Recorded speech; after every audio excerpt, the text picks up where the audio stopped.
we are going to deal with Order 6. Order 6 talks about pleadings. So, what we are going to do is that we are going to cover each and every important order of CPC from the Bear Act. Now, Order 6, Rule 1 clearly emphasize what is pleading.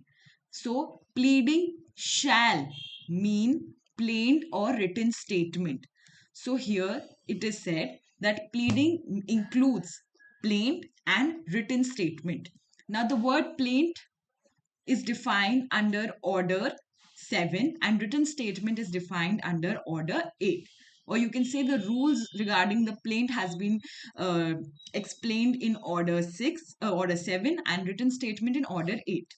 Now, Rule 2. Rule 2 talks about that a pleading to state only the material facts and not the evidence. This is one of the most important rule under Order 6, that every pleading shall contain only statement, that too in a very concise manner, of what? Material facts on which the party either relies his claim or defense. So, in the plaint or in the written statement, the plaintiff and defendant, while writing their plaint or written statement, must keep in mind that the statements that they're using should be in the concise form. And what concise form? Of the material facts. Now, and it is clearly said that not the evidence by which they are to be proved, because this is not the work of the advocate. It has to be duly applied by the court.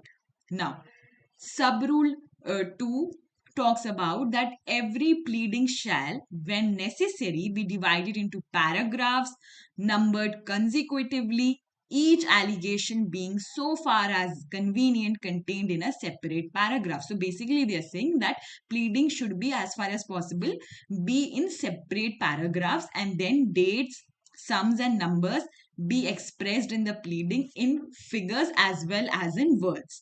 So this is why I said that rule 2 is important. Now, rule 3 basically says that the form for such pleading is given under Appendix A.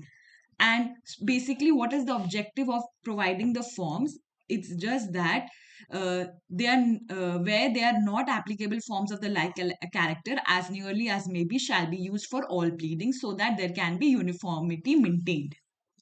Now, Rule 4 talks about particulars to be given when where necessary. So, if you see, then Rule 4, 5, 6, 7, 8, and so on, there are some specific conditions given that if this happens, then you could mention this thing separately in the pleading. For instance, Rule 4 क्या कहता है कि अगर misrepresentation हो जाए, fraud हो जाए, breach of trust हो जाए, विलफुल डिफॉल्ट हो जाए, या अनड्यू इन्फ्लुएंस हो जाए, या in all other cases that are related to it, तो इट इज नेसेसरी कि आप पर्टिकुलर्स लिखो beyond such as are exemplified in the form. जो फॉर्म है अपेंडिक्स ए में, उससे ज्यादा आप मतलब इसके बारे में थोड़ा सा बता सकते हो. और अगर कुछ ऐसे पर्टिकुलर्स है जहां पे डेट और आइटम्स नेसेसरी है, जैसे फ्रॉड के केस में या मिसरिप्रेजेंटेशन के केस में, तो वो भी आप लिख सकते हो. This is what rule 4 is talking about. अब रूल 6 क्या कहता है कि अगर कोई कंडीशन प्रीसिडेंट होना जरूरी था जिस पर प्लेंटिव या डिफेंडेंट की प्लीडिंग क्या कहते हैं मतलब स्पेसिफिकली कंटेस्ट करती है, तो वो भी आप लिख सकते हो. अब रूल 7 कहता है departure. No pleading shall, this is a important rule, कि no pleading shall raise any new ground of claim or contain any allegation of fact inconsistent with the previous pleading of the party pleading the same.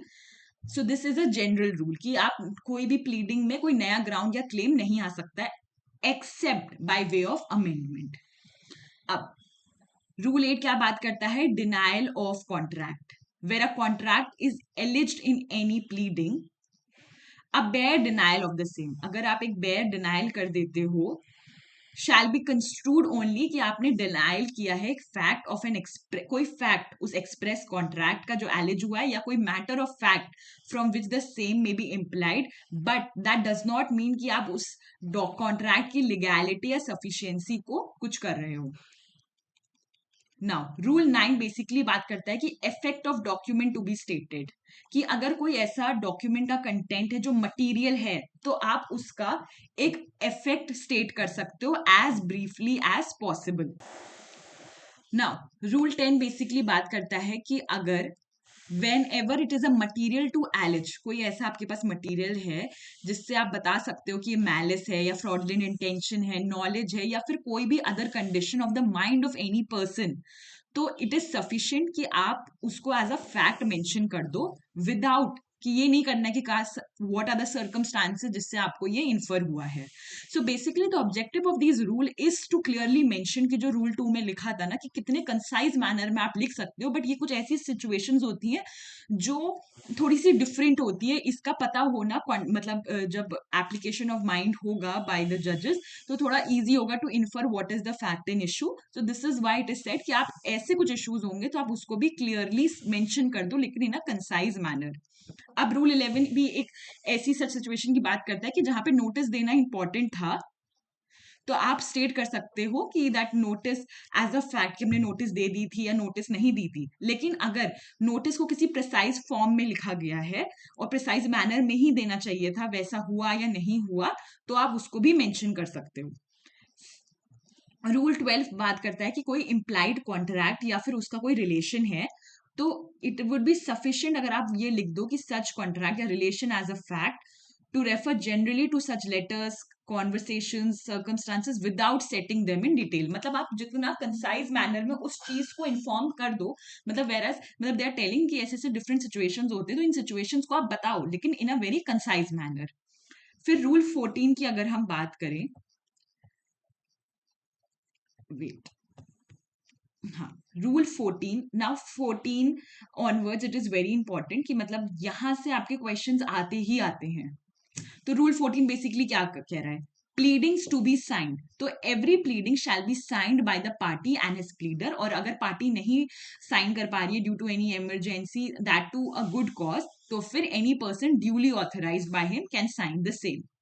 अब rule 14A basically बात करता है address for service of notice, तो हर pleading में वो एक क्या कहते हैं shall be accompanied by a statement जिसके अंदर एड्रेस ऑफ द पार्टी होगा, और वो एड्रेस ऑफ द पार्टी को ही हम रजिस्टर्ड एड्रेस कहेंगे, जो for a period of 2 years after the final determination of the cause और मैटर रहेगा। अगर आपको उसको चेंज या कुछ करना है तो आप कोर्ट में उसको फाइल कर सकते हो stating the new address accompanied by a verified petition. Now, when a registered address of the party is discovered by a court, now this is important कि अगर incomplete है, false है, fictitious है, the court either on its motion या application by any party, अगर plaintiff ने अपना wrong address दिया है तो वो court stay of the suit कर देंगे। वेराज अगर डिफेंडेंट ने दिया है तो his defence be struck out and he be placed in the same position as if he had not put up any defense. So this is actually the punishment. क्यों? क्योंकि जो रजिस्टर्ड एड्रेस होता है इसका क्या काम है, इसका है कि कोई भी अगर समन देना है, कोई भी नोटिस देना है, कुछ भी इंपॉर्टेंट चीज अगर पार्टीज को इन्फॉर्म करनी है बाय द कोर्ट तो ये इसी एड्रेस पर होगी। तो सर्विस ऑफ एनी प्रोसेस में be affected upon a party at its registered address in all respect as through such party resided there at. So sub clause 4 basically बताता है कि ऑब्जेक्टिव क्या है इस रजिस्टर्ड एड्रेस का, और रजिस्टर्ड एड्रेस कब तक आपका माना जाएगा मतलब वैलिड, तो 2 years का टाइम दे रखा है, और अगर आपने गलत एड्रेस दिया तो उसकी क्या पनिशमेंट होगी, पेनाल्टी होगी, ये सब रूल 5 बताता है।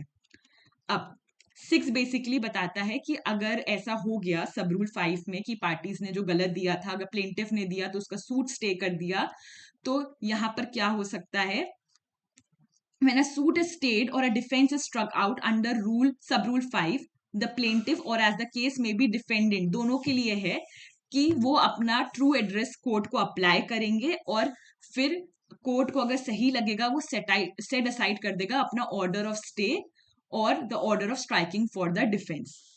एंड द कोर्ट अगर वो सेटिस्फाई हो जाता है कि party was prevented by any sufficient cause for filing the true address at a proper time, shall set aside the order of stay और order striking out the defence और on such term as the cost और otherwise as it things fit.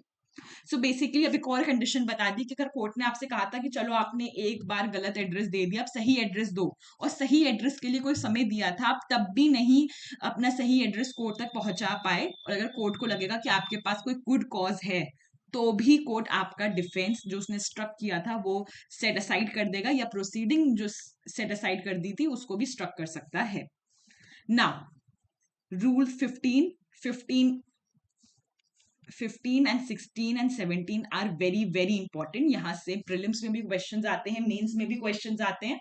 तो rule 15 basically क्या कहता है कि verified at the foot by the party by one of the parties pleading और by some another person proof to the satisfaction of the court. क्यों verification का objective क्या है कि जो पर्सन ये वेरीफाई कर रहा है, ही और she is acquainted with the facts of the case.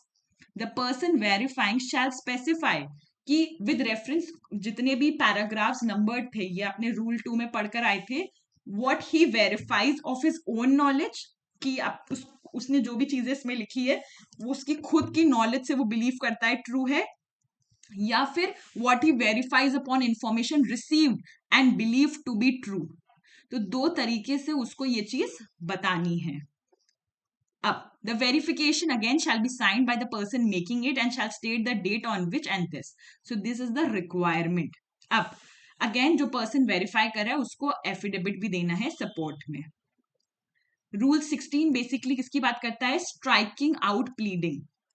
The court may, again very important क्या है कि at any stage of the proceeding order to be struck out or amend any matter in any pleading. अगर उसको लगेगा कि ये जो matter है वो अननेसेसरी है, स्कैंडलस है, फ्रिवोलस और वेक्सेशियस है, या फिर विच में लीड टू प्रेजुडिस, एम्बैरस और delay the fair trial of the suit, which is otherwise an abuse of the process of the court. Very very important.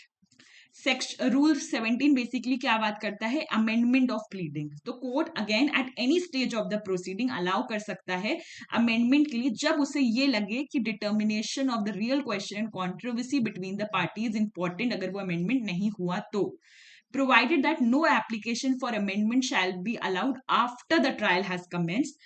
Again, there is a exception unless the court comes to the conclusion that in spite of due diligence the party could not have raised the matter before the commencement of trial. Now rule 18 basically talks about कि अगर court ने आपको amend करने के लिए time दिया है और आपने उससे पहले नहीं किया तो फिर क्या कॉन्सिक्वेंसेज होंगे, और अगर कोई टाइम स्पेसिफाई नहीं किया है तो हम 14 डेज मानते हैं from the date of the order. He again अगर आपने नहीं किया तो he shall not be permitted to amend after the expiration of such limited time और as aforesaid of 14 days unless the again exception है कि कोर्ट एक्सटेंड कर सकता है टाइम फर्दर भी।